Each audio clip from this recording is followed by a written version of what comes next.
Buenas noches, buenas tardes para algunos. Bienvenidas, bienvenidos a este segundo webinar, a este espacio de reflexión en tiempo de pandemia en el que hemos tenido que repensar la educación. Que es tarde o noche para algunos, vamos a dialogar con Vilma Reyes sobre algunos interrogantes que quedaron planteados en el webinar anterior. Te damos la bienvenida y te damos la palabra, Vilma, para que retomes los puntos que se trataron en el webinar del 14 de mayo. Bueno, muy buenas tardes y noches para todos. Me siento complacida nuevamente de estar aquí, compartiendo también con Viviana Baroni, que como les decía Rosa Elvira y ella misma, vamos a hacer un diálogo con las preguntas que ustedes tenían desde la vez pasada y que fueron preguntas muy pertinentes. Realmente para mí fue una experiencia muy interesante y sobre todo contactarme con personas, profesionales, educadores, directivos, coordinadores de otros países y viviendo realidades parecidas, pero también con sus propias especificidades.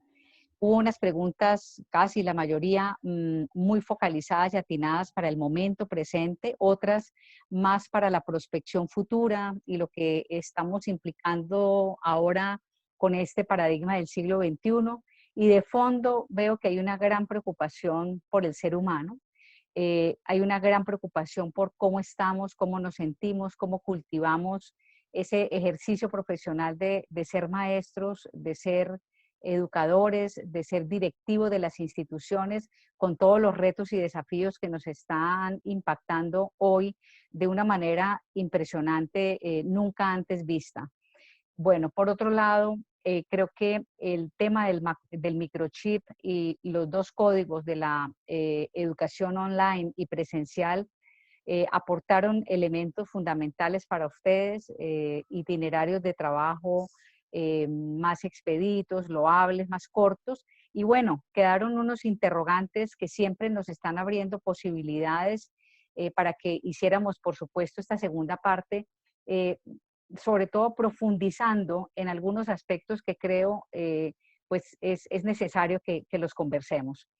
Lo bueno de este segundo momento, Vivi, es que podamos pues, organizar las preguntas en grandes temas y creo que esos grandes temas nos van a permitir hacer cosas maravillosas en este encuentro de hoy. Lo primero que quisiera decirles de fondo es que hay una pregunta que me estuve haciendo todo el tiempo mientras leía las preguntas de ustedes y es, ¿por dónde hay que caminar? ¿Por dónde hay que caminar?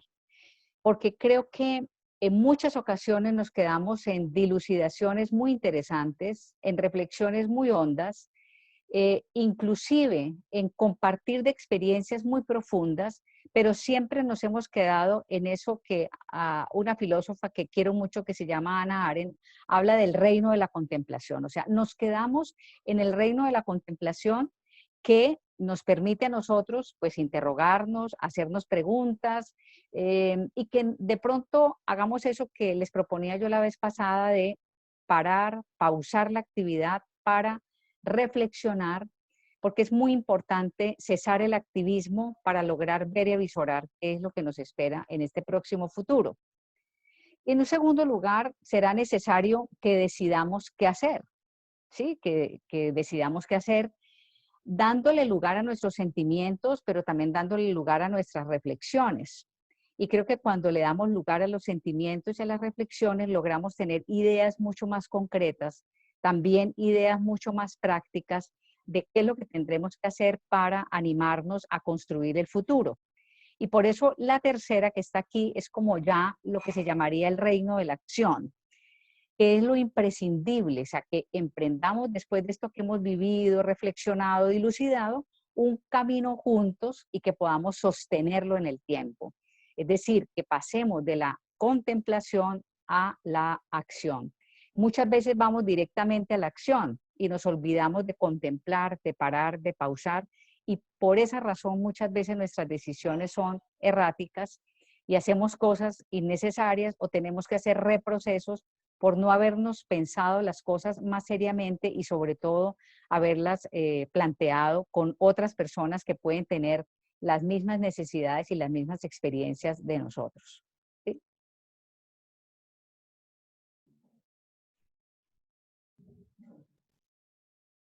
Bien, con esto que estás planteando de la necesidad de la reflexión para luego la acción, me parece bien empezar entonces con algunas preguntas del encuentro anterior que nos quedaron planteadas y que estaban referidas a cómo podemos iluminar desde la ética este nuevo modo de relacionarnos, esta nueva cultura que se instaló casi sin quererlo y que se llama educación online. Muchas gracias, Vivi. Y creo que esas son preguntas muy interesantes porque son las preguntas en torno al ethos que cuida, que protege, que se constituye nuestro nicho de cuidado personal, pero también comunitario. El pathos, que es los afectos y las pasiones que le ponemos a las cosas, y el logos, que es el que nos instala en el mundo de la razón. Y pongo estos tres porque muchas veces nos inclinamos hacia uno y no hacia los otros, ¿no? A veces le hemos aplicado bastante logos y racionalidad a la educación y se nos ha olvidado que la educación también comporta un ethos muy importante que implica el lugar de la escuela como el espacio que cuida y protege y que atiende de manera personal las necesidades, intereses y los ritmos de los estudiantes. Pero también ese pathos que imprime la pasión por el que enseña, la pasión del que aprende y se lanza en esa aventura. Y para esto yo traigo a colación un texto muy pequeño, es un fragmento que quisiera leerles y que lo tengo aquí a la mano, de Fernando Pessoa, que nos habla en el libro del desasosiego, que es un libro muy interesante y para estos tiempos ni se diga. Él dice algo muy bello que a mí me sugiere muchas cosas para compartirles hoy, y es: qué agradable al alma ver callar bajo un sol alto y quieto, estos carros con paja, estas cajas por hacer, estos transeúntes lentos de aldea trasladada. Yo mismo, mirándolos desde la ventana, donde estoy solo, me transmuto. Estoy en una dormida ciudad de provincia. Me detengo en una aldea desconocida y por sentirme otro, soy feliz. Este texto como que me trae muchas cosas a la mente y al corazón. Y es que creo que estamos viviendo momentos donde como que se ha instalado una nueva manera de ver la vida. Por esta situación de la pandemia hemos tenido que estar pues en nuestros hogares, en nuestras casas, compartiendo con la familia, pero también haciendo teletrabajo. Y esto también ha implicado momentos de mucha confrontación personal. Y creo que en esos momentos de confrontación personal, donde surgen las preguntas, que no son necesariamente las preguntas del logos, sino son las preguntas más del ethos y del pathos. Esas preguntas surgen y nos ayudan muchísimo a ubicar nuestras nuevas miradas para este mundo que nos tocó vivir con estas dificultades y con estos desafíos. Reinventarnos, por ejemplo, el tema de los vínculos, o sea, reinaugurar otra mirada de las cosas e imaginarnos cómo es que vamos a hacer nosotros la educación sin que nos veamos cara a cara. Pero yo creo que se va instalando un nuevo tipo de ethos y pathos e igualmente otra lógica relacional en esto de la pandemia en concreto. Cuando, por ejemplo, nosotros estamos asistiendo de manera consuetudinaria a una educación virtual, que es una educación remota, tenemos una prefiguración y es que conocemos a los estudiantes, ya los habíamos visto antes, pero en otras ocasiones no, en otras ocasiones no los habíamos visto, no los conocemos. Y creo yo que el no verse cara a cara inaugura esa nueva mirada de las cosas, inaugura esa nueva forma de vinculación donde empezamos a querer al otro sin necesidad de conocernos.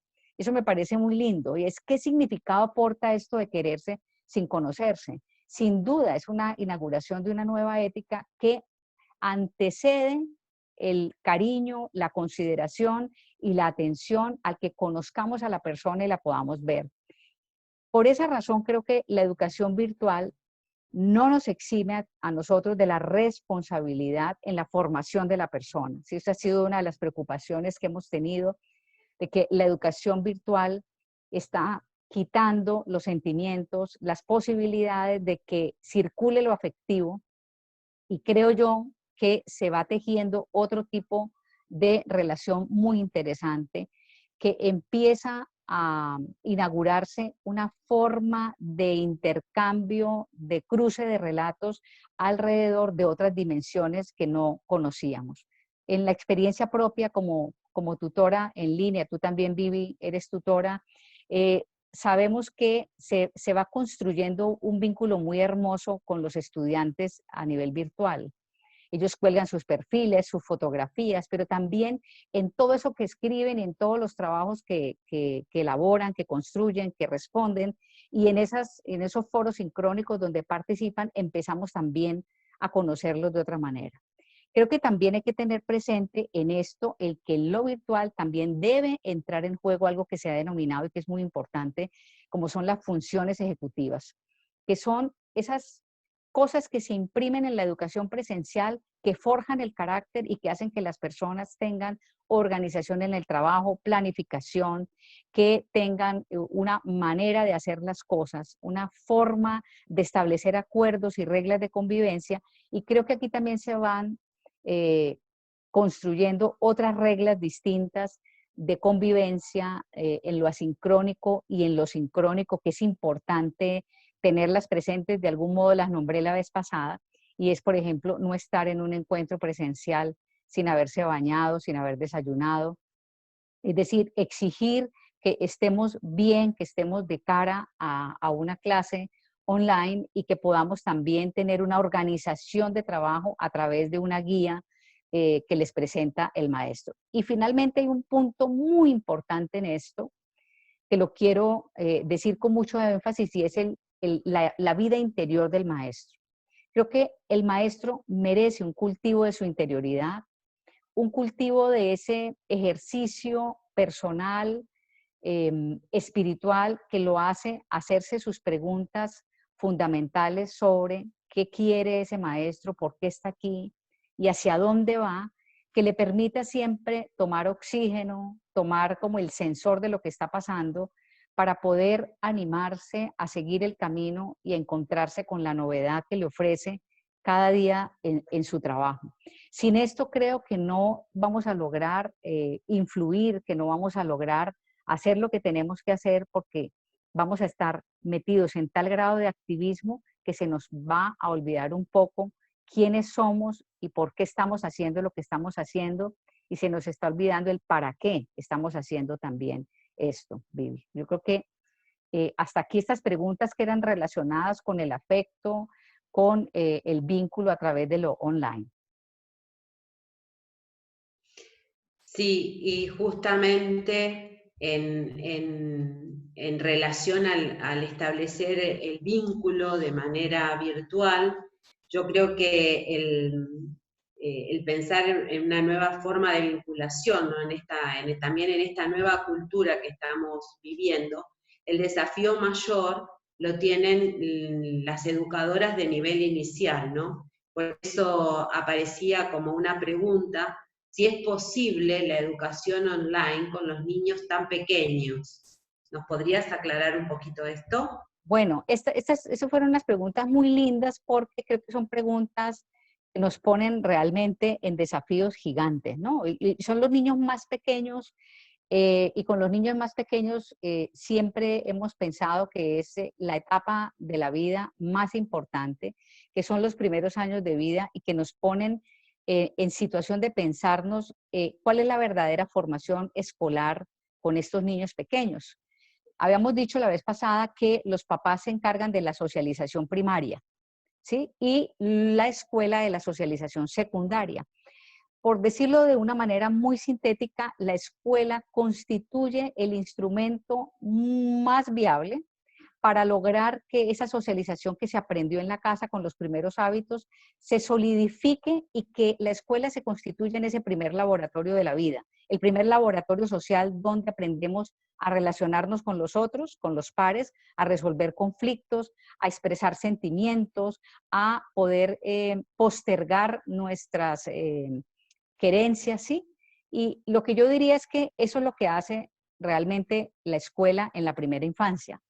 Pero yo sugeriría de manera muy personal que con los niños pequeños no debería haber educación virtual, porque la educación virtual implica una mediación de un ordenador, de unos aparatos, de unos artefactos tecnológicos y de una mediación de un maestro que está allá, sí, pero que le implica al niño tener una regularidad en su cuerpo, una contención emocional, que el niño todavía no está preparado para esto. Por esa razón, lo que yo sugiero es que asesoremos y que nos contactemos con los papás y que guiemos a los papás en algunas funciones que ellos como padres podrían desarrollar en la casa.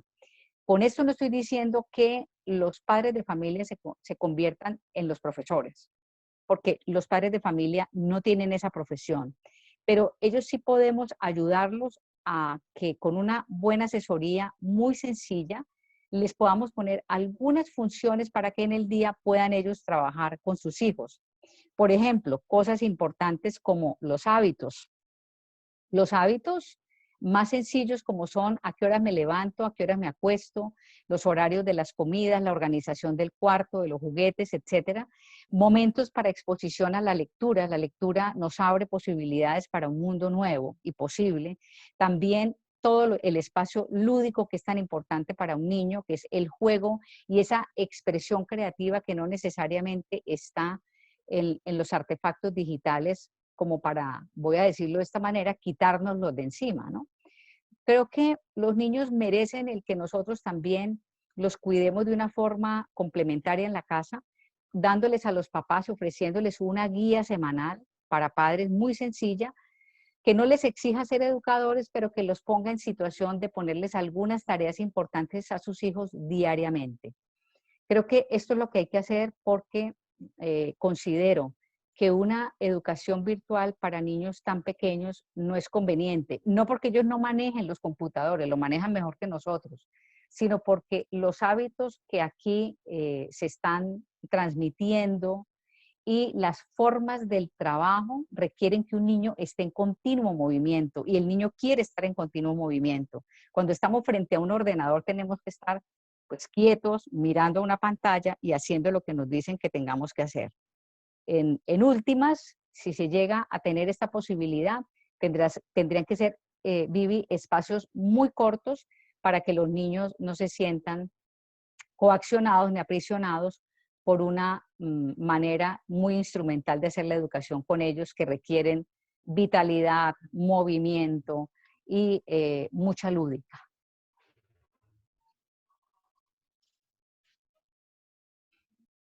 Sí, Vivi. Bien, por esto que estás diciendo, ¿no? De que no es recomendable la educación online con los niños pequeños, se plantea otro reto entonces, que es la relación con las familias, ¿no?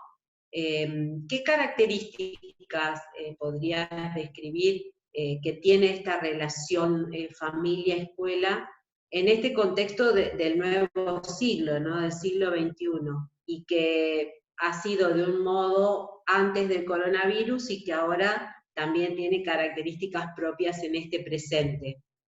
Claro, ha sido un verdadero desafío la educación familiar y la educación escolar como formas de articular lo que hace la familia y lo que hace la escuela, porque se ha creído que la familia y la escuela educan. Sí, educan, pero de manera diferente. Por eso sus proyectos son complementarios, no son los mismos. Y ha sucedido algo muy importante, Viviana, aquí en esto, y es que hay un libro muy bello que se llama La mercantilización de la vida íntima, que nos refiere a una cosa bastante dramática y es el paso de la familia artesanal a la familia postindustrial. La familia antes era como un centro y un núcleo muy importante a nivel social, donde allí se construían, se tejían valores y era una familia que realmente estaba muy interesada en forjar valores, en formar a los niños muy bien y en educarlos muy bien, y en apoyar muchísimo todo el proceso escolar. A medida que ha pasado el tiempo, creo que hubo una situación que es muy de la época postindustrial, y es que se cambió un poco la relación de la familia con las instituciones educativas, que antes eran, digamos, diálogos muy cercanos, y la familia ahora se volvió un cliente de la institución. Cuando dejamos de ser ciudadanos para ahora ser clientes, entonces hacemos exigencias porque estamos en un asunto de la oferta y la demanda, donde la institución escolar nos tiene que ofrecer cosas y la familia tiene que exigir porque está pagando un servicio, y entonces se ha fracturado la relación familia-escuela. Entonces, yo diría que la familia y la escuela tienen funciones diferenciadas, pero que también tienen funciones de mucha complementariedad, sabiendo que una se dedica a formar en los valores a sus hijos, en los hábitos, en cómo se construyen los vínculos humanos a partir de la relación con el papá y la mamá y los hermanos. Y en la escuela, en la socialización secundaria, se aprende el laboratorio de la vida social con otros pares y con otros mayores que no son el papá y la mamá, pero que de alguna manera, entre comillas, lo sustituyen en el sentido de que portan una autoridad y que tienen un liderazgo y que implica una relación donde hay una persona que me está guiando, que me está orientando, que me está poniendo, digamos, una normativa para que yo pueda cumplir con esas reglas de juego, crecer y ser persona. Creo que esto es muy importante. Pero entonces, ¿cómo pudiéramos educar para el nuevo código a estas familias? Yo creo que hay que hacer una cosa muy importante, Vivi, y es que hay que fortalecer el diálogo y la comunicación. Parte del problema actual con la familia es que nos hemos separado, los estamos viendo a veces como unos enemigos y los estamos sacando de la escuela y no los estamos trayendo a la escuela para convencerlos de las ganancias que nosotros tenemos adentro, de las cosas que hemos logrado trabajar, con todas las decisiones que hemos tomado en pro de los hijos, o sea, de sus hijos, de los hijos de las familias, y cómo fortaleciendo este diálogo y esta comunicación logramos acercarlos a nuestra propuesta. La idea es acercar a las familias a las propuestas educativas institucionales para que, conociéndolas, las apoyen y se unan en un espíritu común a lo que nosotros les estamos proponiendo en educación. Y entonces así los vinculamos para que estén de nuestro lado. ¿Cómo los podemos vincular? Pues yo creo que hay que invitarlos a espacios compartidos. Por ejemplo, mostrarles lo que están haciendo sus hijos, invitarlos a los proyectos que están desarrollando. También que ellos sean precursores de alguna cosa importante que estemos haciendo en el colegio, porque ellos tienen profesiones interesantes que pueden aportar a un conocimiento escolar interesante, para traerlos y poder decir, vengan papás, ayúdennos a desarrollar este proyecto ecológico, ustedes que trabajan en tal sitio ambiental, vengan, colabórennos con esto, hablen con los niños, hagamos juntos tal proyecto, etcétera, ¿sí? Creo que invitarlos nos va a ayudar a que compartamos juntos y no tensionemos, ¿no? No tensionemos la relación. Pero también había unas preguntas referidas al síntoma familiar y al estrés familiar. Las familias también están viviendo cosas muy grandes. Antiguamente las madres de familia no trabajaban, hoy los dos padres trabajan y tienen que ser el sustento familiar, y por esa razón muchas veces no tienen el tiempo suficiente para estar con los hijos, y en esa mercantilización de la vida íntima lo que hacen es conseguir tutores o personas que entretengan a los hijos y les pagan a esas personas para que los tengan un buen rato en las tardes después de salir del colegio. Por esa razón creo que nosotros tenemos que orientar mucho a los papás sobre su función fundamental en el hogar. Y en segundo lugar, creo que hay que formarlos también en que diferencien un poco el entretenimiento de la verdadera felicidad como proyecto de vida.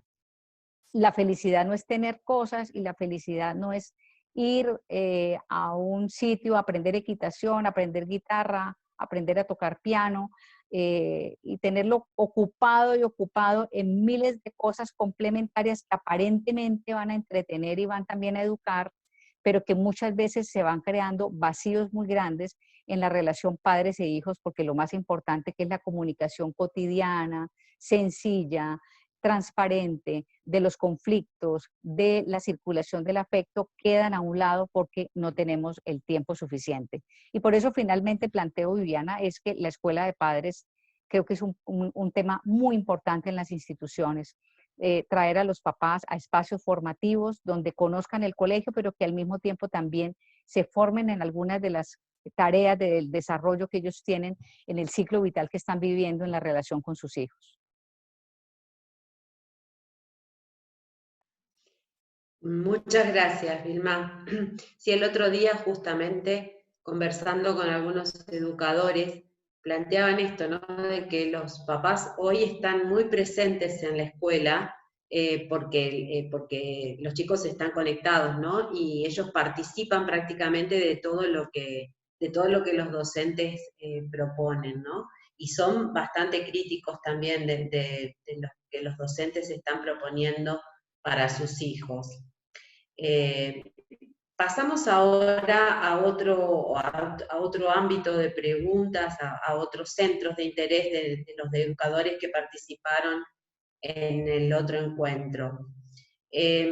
Seguramente coincidiremos en que la educación estaba en crisis ya antes de la pandemia y con la pandemia quedó al descubierto al tener que hacer este pasaje de escuela presencial a una escuela remota y en un tiempo récord además. Ujú. Era necesaria la transformación en educación. Y entonces los interrogantes que surgen en este sentido son cómo pasar del currículo por contenidos, que es el que más ha predominado en nuestras escuelas, a un currículo de la acción, y cómo conjugar este pasaje, esta necesidad, con las exigencias de los ministerios de educación y del currículo prescripto. Sí, esto es muy, muy interesante, Viviana. Creo que estamos frente a un nuevo paradigma de la educación y digamos, el efecto pandemia ha sido, digamos, muy fuerte en nosotros porque nos ha puesto de frente a la situación crítica que estaba viviendo la escuela, como lo dices. Hubo una persona que escribió algo que me gustó muchísimo, que casi que no fue una pregunta, pero fue como una aseveración, y es que todos nosotros sabemos qué hacer. Sabemos que no podemos seguir en el paradigma de los contenidos. Sabemos que tenemos que inaugurar un paradigma de la acción. Sabemos que tenemos que cambiar las metodologías. Pero finalmente, cuando estamos allá de frente al trabajo con los estudiantes, volvemos al pasado, seguimos en el statu quo y no cambiamos las cosas. Es como una cosa muy rara, o sea, tener la conciencia, pero no tener la capacidad de actuar sobre la base de la conciencia. Yo diría que aquí hay que transgredir. O sea, transgredir, ¿qué quiere decir? O sea, finalmente pararse al frente y decir, lo voy a hacer distinto, voy a hacer que esto cambie, no voy a aplazar más, no voy a quedarme más en la reflexión. Si tengo la capacidad de tener esa conciencia amplia y esas certezas que voy ganando con el nuevo paradigma, creo que la transgresión es inmediata y el cambio es inmediato. Y esto va a arrastrar a más personas, ¿no? Bien lo decía Stenhouse, y lo nombro aquí porque me gusta mucho este autor, que nombra las posibilidades de un currículo que no es por contenidos, que no es un currículo memorístico, sino que es un currículo abierto, flexible, un currículo que se está tejiendo en proceso. Eso me encanta, porque él respeta la naturaleza del conocimiento, porque creo que hay que respetar la naturaleza del conocimiento. El conocimiento está ahí, digamos, el conocimiento está inventado. El maestro tiene que hacer una transposición de ese conocimiento y tiene que volverlo enseñanza, pero también tiene que estar muy pendiente del enfoque que él debe tener para que los estudiantes aprendan. Es decir, que se la juega el maestro, el profesor, en el diseño del aula de clase, y en ese sentido es que él va haciendo camino en una nueva manera de agenciar su trabajo escolar. Entre otras cosas, otra de las preguntas que decían tenía que ver con que estamos como muy pegados a los lineamientos curriculares, a los estándares que manda el Estado, los ministerios de educación en los distintos países, ¿sí? Y realmente no nos salimos de ahí, es como si eso fuera una camisa de fuerza que nos constriñe y que casi que nos impide pensar lo distinto. Y creo que los maestros también en eso de ser transgresores y autodeterminados, como lo decíamos la vez pasada, tenemos que escalar mucho más allá para intentar demoler ese poder hegemónico que está haciendo que la educación reproduzca el sistema social y político, que es esa educación que precisamente produce lineamientos, que produce estandarización, que clasifica en buenos y malos y que dice cuáles instituciones son las que deben seguir y cuáles instituciones no deben seguir. Pongo un ejemplo, aquí en Colombia se hacen unas pruebas saber y esas pruebas lanzan un índice sintético de calidad y dice qué colegios tienen calidad y cuáles no.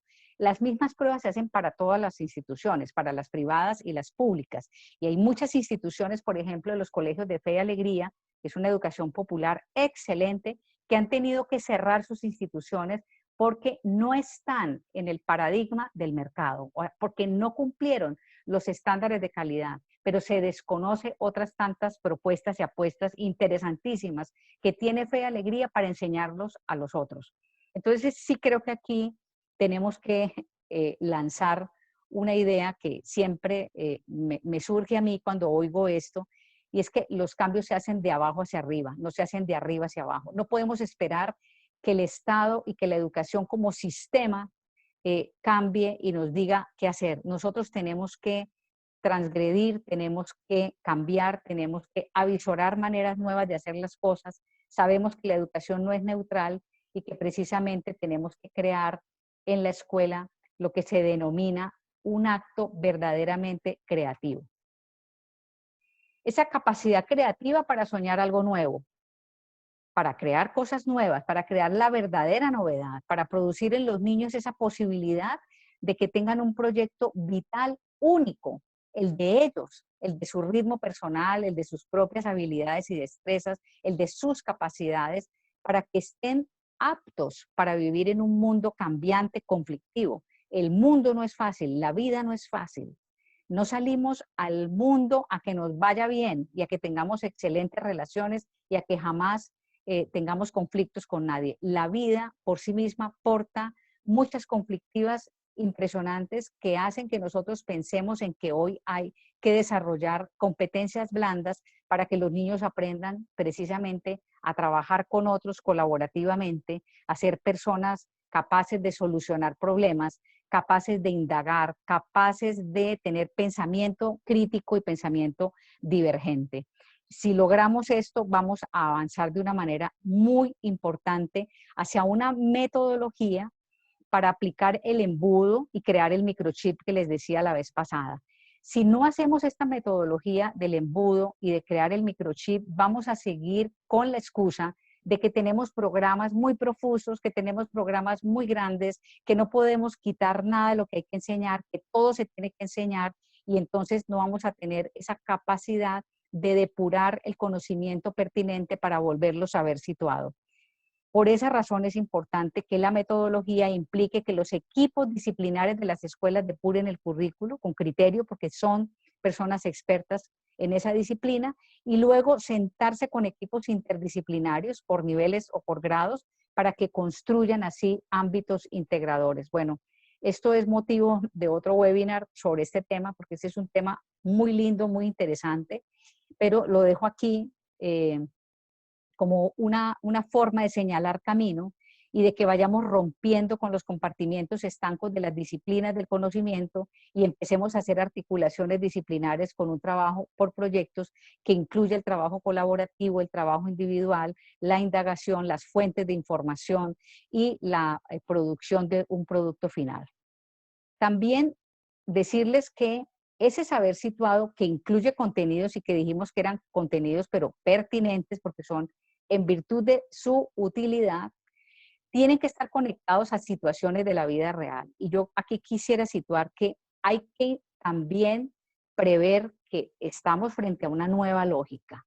O sea, no estamos en una lógica lineal, jerárquica, sino que estamos en una nueva lógica del pensamiento complejo, del trabajo en red, del rizoma que tiene distintos núcleos y que no implica, por supuesto, como muchos creen, que es un mundo caótico donde el maestro no va a tener la posibilidad de organizarse en una secuencia y en un itinerario. Por esa razón, en la segunda parte vamos a mirar ahora ya en las metodologías, vamos a profundizar un poco en esto. Sí, Vilma, gracias. Me gustó mucho esto que decías de ser transgresores, ¿no? Y que el cambio se va a producir de abajo hacia arriba y que tenemos que animarnos cada uno de los educadores, ¿no? En el lugar donde estemos a hacer la transformación. Y ser transgresores y caminar hacia la transformación implica animarse a introducir nuevas metodologías. Entonces, te pedimos que demos un pasito más y nos aclares un poco acerca de las implicaciones que educadores, tanto en la escuela presencial, a la que suponemos que en algún momento vamos a volver, como en la escuela actual, que es la escuela virtual. Muy bien. Ese es un tema apasionante, Vivi, porque ese es el tema, digamos, que sitúa la realidad del maestro en el aula de clase. Y una de las preguntas que se hacían, que me gustaron muchísimo, es que si bien es cierto que habíamos dicho que el código para la educación online tiene una manera y el de la presencial otra manera, la pregunta estaba en torno a cómo hacer, digamos, una articulación entre el código presencial y el código online. Eso me parece muy interesante y quisiera por eso atreverme aquí a plantear el tema del lenguaje. El tema del lenguaje, digamos, es un tema fundamental en la escuela porque, digamos que el lenguaje es el que constituye, el que construye subjetividad en los seres humanos. Cuando el lenguaje habilita la palabra, el lenguaje en la escuela es un cruce de relatos que pone el acento en la oralidad, donde un maestro habla, los alumnos interactúan y responden a muchas de las preguntas y cuestionamientos que allí se hacen, hablan con otros también, pero también la escuela comporta un elemento fundamental que es el textual. O sea, la escuela es un espacio de textualización, es el espacio por excelencia también donde se aprende a escribir, que más allá de un código y de unos signos, significa que nosotros estamos produciendo sentido, que estamos aprendiendo a pensar y que estamos aprendiendo a organizar el pensamiento. Yo diría que el lenguaje presencial está bastante poblado de oralidad y por eso la oralidad se ha un poco desgastado en la relación maestro-estudiante. Ocurre algo muy maravilloso y es que el lenguaje en lo virtual está más acotado, está más delimitado, está más puesto en virtud de los itinerarios de aprendizaje, que son las actividades que el alumno debe desarrollar en lo virtual, y entonces tienen el lenguaje escrito y el estudiante tiene que producir escritos y tiene que desarrollar sus ideas, compartirlas con otros y de alguna manera cuando escribimos le estamos poniendo un sello y una impronta a lo que decimos. Nos estamos comprometiendo con eso que decimos. Estamos casi que poniendo nuestra existencia y nuestra vida en eso que decimos porque eso ya quedó allí para que otro lo lea. En la oralidad, como que las palabras se las lleva el viento. Entonces, yo diría que en lo presencial hay que fortalecer la escritura y la producción de pensamiento. Obviamente la lectura siempre será un asunto vertebral y necesario en la escuela de manera permanente, pero recordemos que no podemos escribir sin leer. Requerimos de la lectura para poder escribir. Nadie puede ser escritor sin ser lector. Y lo que planteo es que en lo virtual, que está más saturado de escritura, también podamos agenciar bastante lo que son los encuentros sincrónicos donde el otro también puede conversar y puede hablar. Pero fíjense que tienen dos maneras de habilitación del lenguaje. Uno en la parte oral y uno en la parte escrita, si ustedes no habían caído en la cuenta de este aspecto, que es muy importante y que los dos, por supuesto, educan, pero que hay que educarlos y, digamos, ponerlos en equilibrio para que en un buen balance logren hacer el efecto pues, que nosotros deseamos. Bueno, pongo por otro lado, Vivi, los fundamentos del aprendizaje del socioconstructivismo, porque, digamos, estamos apelando a un paradigma de la acción que implica que le demos mucho lugar a la actividad del estudiante, que le demos mucho lugar a la sensibilidad del contexto, que le demos mucho lugar a la colaboración. Esos tres elementos son fundamentales. No pudiéramos hacer una actividad áulica que desconozca los aspectos de el afuera, de los elementos adextra de la escuela, de lo contextual que debe traerse aquí para poder ser analizado, reflexionado y trabajado también.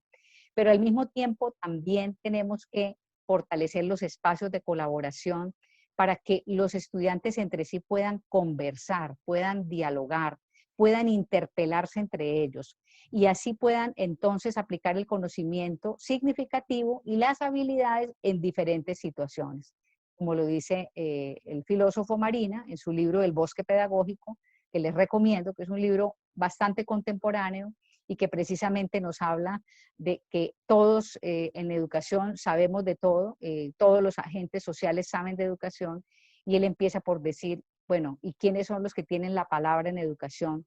Y es muy interesante todo lo que va desarrollando y dilucidando Marina en este libro del bosque pedagógico. El aprendizaje implica motivación, sin duda. O sea, no podemos agenciar el aula de clase pensando que esto es un asunto donde hay que llevar diseños racionales, donde el estudiante tiene que trabajar unas cosas, pero desconociendo que tenemos que imprimir pasión, ese patos del que hablábamos antes, motivaciones importantes y todo esto que se llama la facilitación, la mediación del maestro que a través del andamiaje pues hace su trabajo, no solamente a nivel de lo cognitivo, sino también a nivel de lo afectivo. La comunidad es muy importante, la comunidad humana. El que los niños y los jóvenes hablen con otros, el que puedan entrar en conflicto, el que puedan debatir situaciones interesantes y que siempre estén expuestos a un material que es el objeto de conocimiento vinculado a la realidad, que es aquel que va a potenciar esa generación de un aprendizaje desafiante. Entonces creo que todo esto que estamos diciendo aquí implica como los elementos que sabiendo organizarlos muy bien, pues van a ofrecer ese camino de la formación que ofrece la escuela. Y los elementos que comporta, pues hay que hacer el itinerario, el microitinerario, la secuenciación y la experiencia como vía previa a la reflexión. Una de las estudiantes, de las participantes de la vez pasada preguntaba eso. ¿Y por qué la experiencia tiene que ser previa? Claro, porque es que cuando tú entras a la reflexión sin que esa reflexión pase por el tamiz de tus propios sentimientos y que esa situación que estás analizando no mueve tus afectos, no te dinamiza por dentro, esa reflexión es una reflexión en el vacío, es una reflexión que no tiene asidero con tu vida personal, con tus motivaciones y con tus movimientos internos, ¿sí? Entonces, por esa razón, hay que tocar la experiencia, y la experiencia es una de las cosas que olvidamos porque además la hemos confundido con experimentar, pero la experiencia es de la hondura del ser humano, de los sentimientos más profundos, de aquello que nos mueve a actuar de una manera y no de otra, ¿sí? Y se aprende bien cuando eso que se aprende tiene conexiones con la vida cotidiana.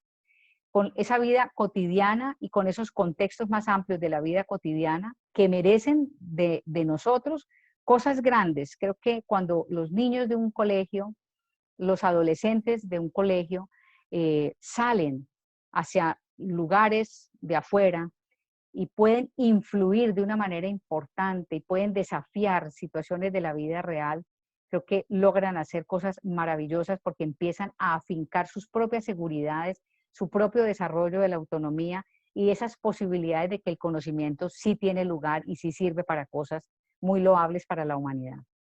Y finalmente, la importancia de la colaboración y el trabajo entre pares e impares. Eso no lo podemos desdeñar. Hay que poner a que los estudiantes trabajen con otros y que las relaciones, o sea, de diálogo, no necesariamente sean simétricas. Muchas veces esas relaciones asimétricas que generan conflictivas nuevas, pues nos hacen precisamente posicionarnos, reposicionarnos, volver sobre nosotros mismos, volvernos a preguntar, y hacen que en esa suerte de desequilibrio podamos aprender la verdadera novedad. Y todo esto implica, Viviana, el que en este paradigma de la acción hay que proponer un medio, y ese es el maestro, diseñador, creativo, que hace proyectos en total libertad, que tiene la información, que tiene su saber disciplinar, para que haga un diseño novedoso que implique mediación.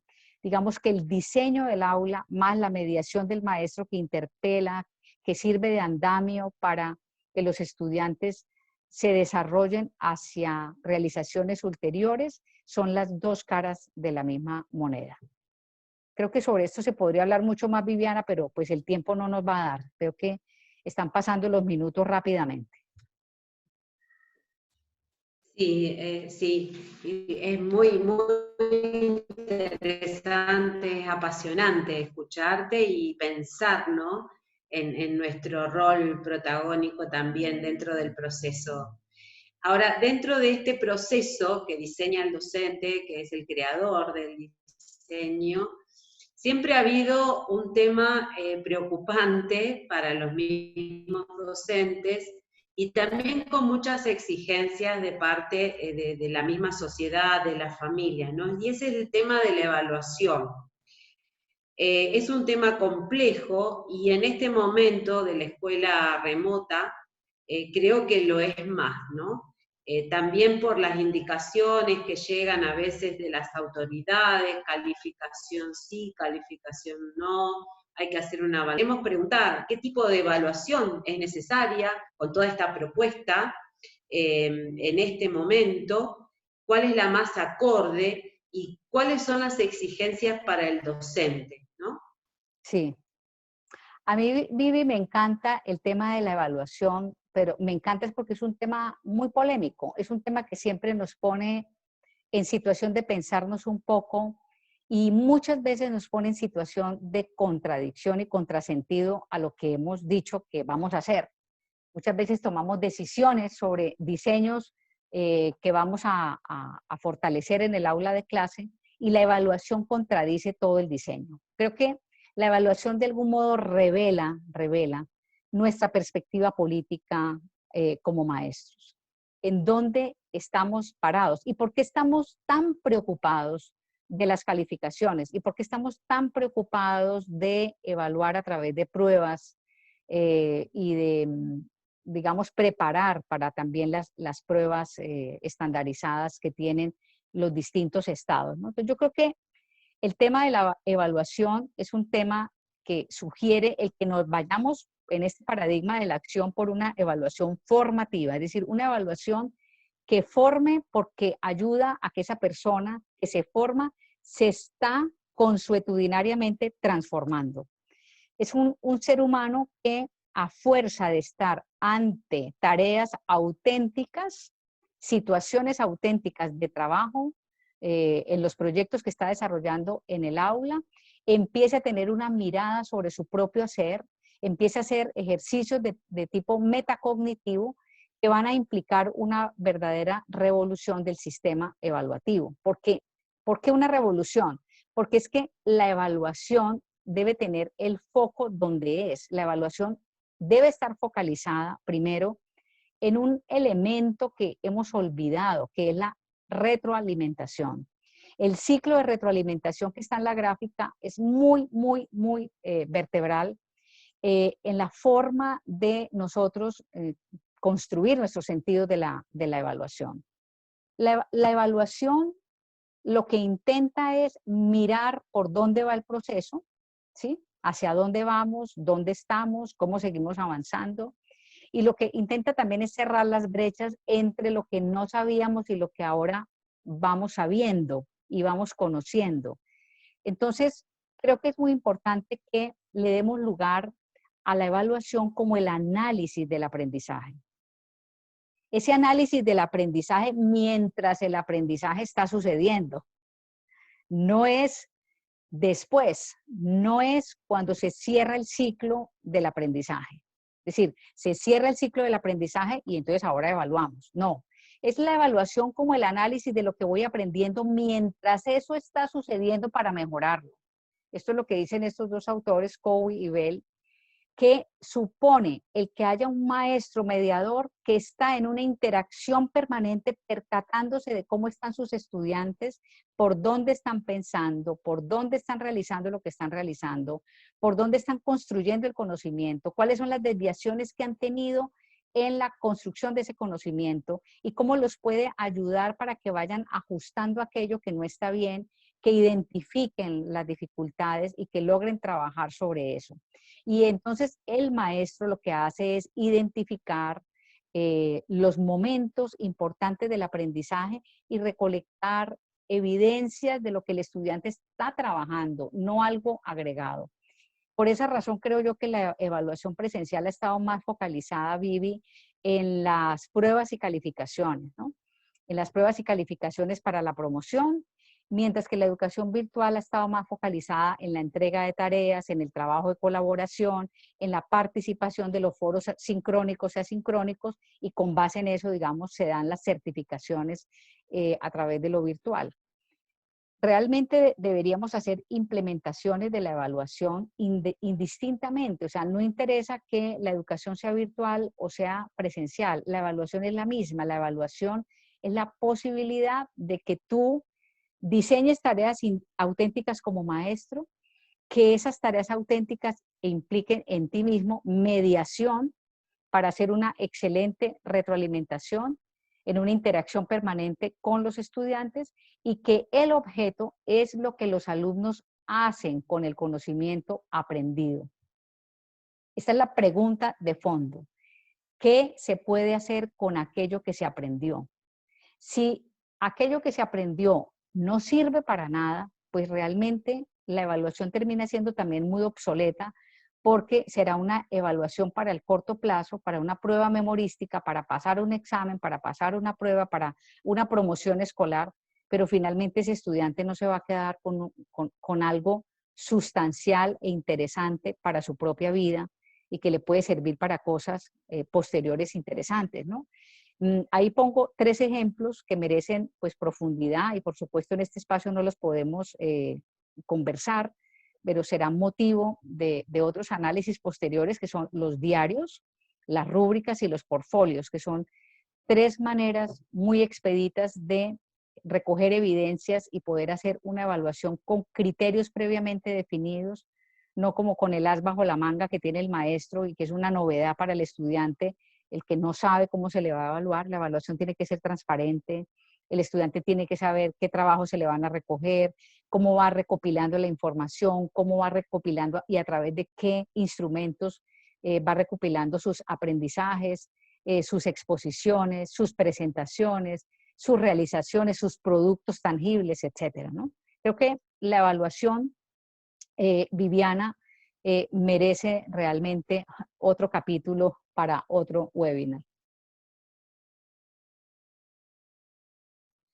Tal cual, sí, sí, sí. Es un tema muy profundo, sí, y polémico también.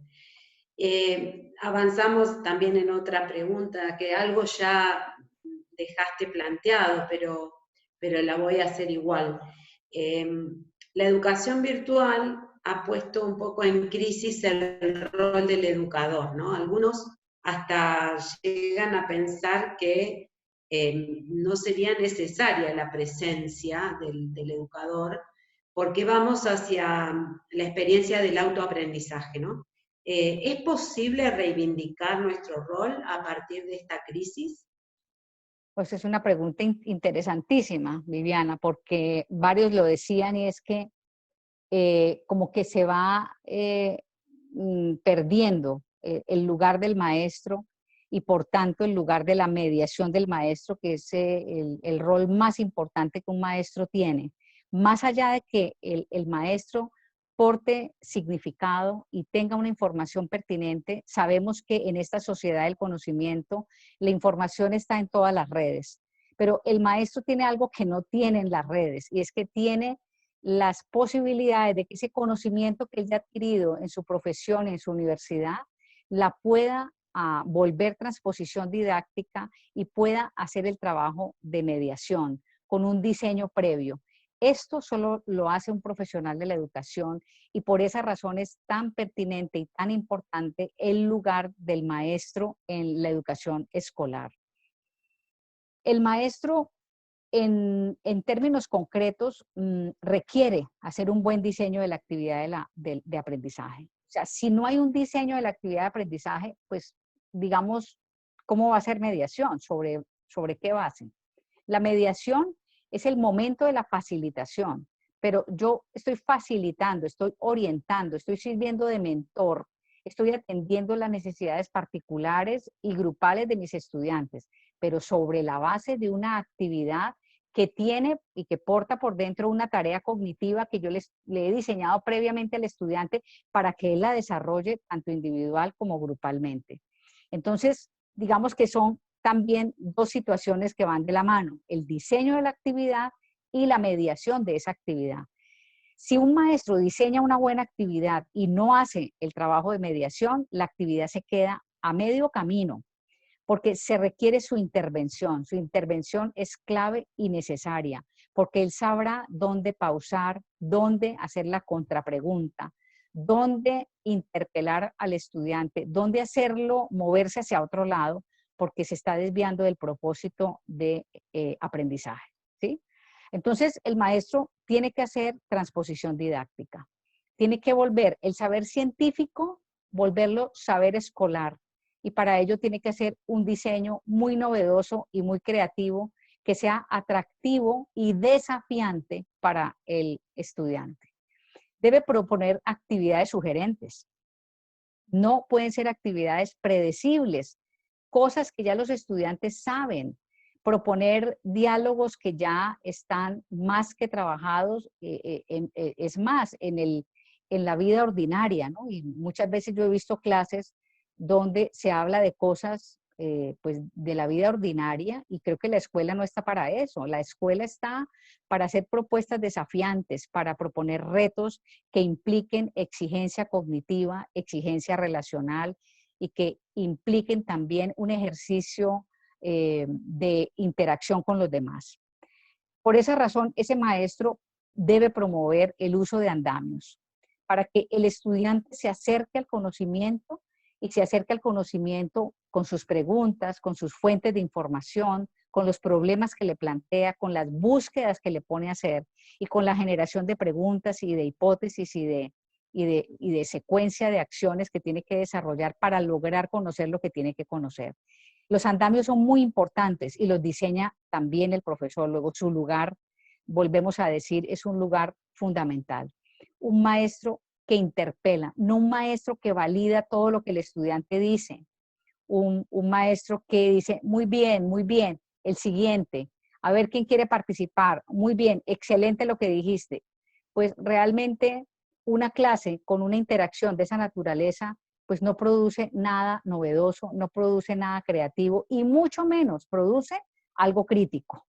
Por esa razón, el maestro es el que genera el pensamiento crítico en los ambientes de aprendizaje, porque él es el que pone la piedra en el zapato, él es el que interpela y no valida, él es el que dice un momentico, ¿y por qué estás diciendo eso? ¿Y desde dónde lo estás diciendo? Es el que pone a que el estudiante contraste, el que discuta, el que compruebe lo que está diciendo, el que diga desde dónde está hablando. Es decir, que sea un maestro verdaderamente exigente que genere pensamiento crítico. Entonces, Vivi, creo que la mediación es un tema tan importante en lo presencial como también es importante en lo virtual. Sin mediación no hay aprendizaje y sin mediación no hay constatación del momento de aprendizaje de un estudiante. Imagínense la naturaleza de la mediación, la importancia de la mediación y ahora sí lo digo, la importancia magna que tiene el lugar de un docente en la escuela. Es insustituible, es un sujeto imprescindible. De todo podrá eximirse la escuela, pero jamás del lugar del maestro. Gracias, Vilma. Y coincido plenamente. Bueno, ya casi estamos finalizando. La situación actual nos pone de cara nuevamente a la relación enseñanza y aprendizaje. Nos preguntamos dónde debe estar puesto el acento, ¿no? ¿Qué, o mejor dicho, quién debe ocupar el centro de atención, ¿no? en este proceso, en esta relación? Esa es una pregunta, mejor dicho, buenísima, porque, claro, ¿qué tiene el acento y quién tiene el acento? O sea, uno dice, digamos, acabando yo de decir que el maestro tiene un lugar insustituible y que es imprescindible. Claro, el alumno es imprescindible, o sea, sin alumnos pues no hay escuela, ¿cierto? Pero sin maestros tampoco, ¿cierto? Y creo que hay dos cosas también que son imprescindibles, que son enseñar y aprender.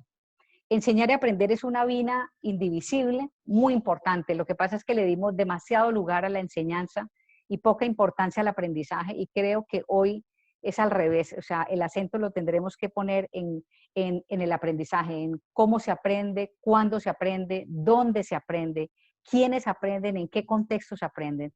Y con base en eso hacer unos buenos diseños que nos impliquen entender que el aprendizaje es rizomático, que el aprendizaje no es lineal, que el aprendizaje es asociativo, de correlación, de articulaciones, de conexiones, de conectar una cosa con la otra. Y si eso es cierto, pues tendremos que proponer diseños en razón de esto que estoy diciendo.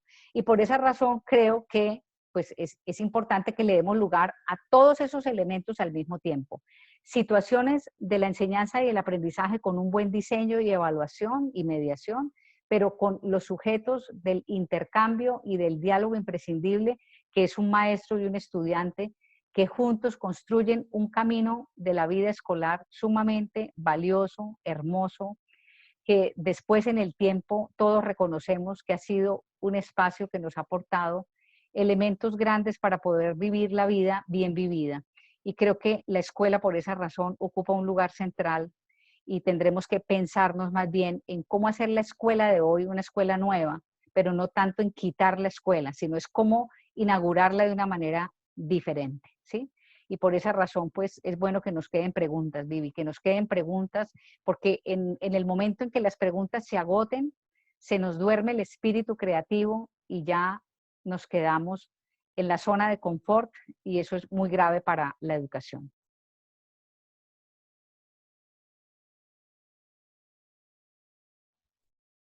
Ojalá nos queden preguntas, que nos surjan nuevos interrogantes que nos inviten a seguir caminando, ¿no? Que nos sigan movilizando. Bueno, vamos cerrando entonces. Sí, yo creo que sí. Te agradecemos infinitamente, Vilma, los aportes, la claridad que siempre, siempre manifiestas, la sencillez también para compartir todas estas reflexiones que se nos hacen vitales en este tiempo de pandemia, ¿no?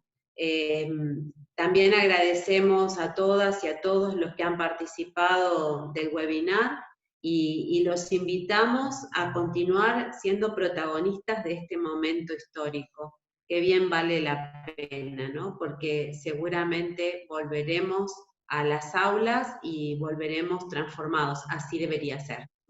Gracias a todas y a todos, gracias Vilma nuevamente, un placer. Bueno, muchas gracias a todos y una buena noche, y los dejamos en manos de Rosa Elvira, quien va a cerrar este espacio del webinar. Que esté muy bien y ha sido un gusto estar compartiendo. Gracias, Vivi, por tus preguntas, por servir de facilitadora. No, ha sido un encanto pues este diálogo contigo. Muchas gracias. Gracias a ti, gracias.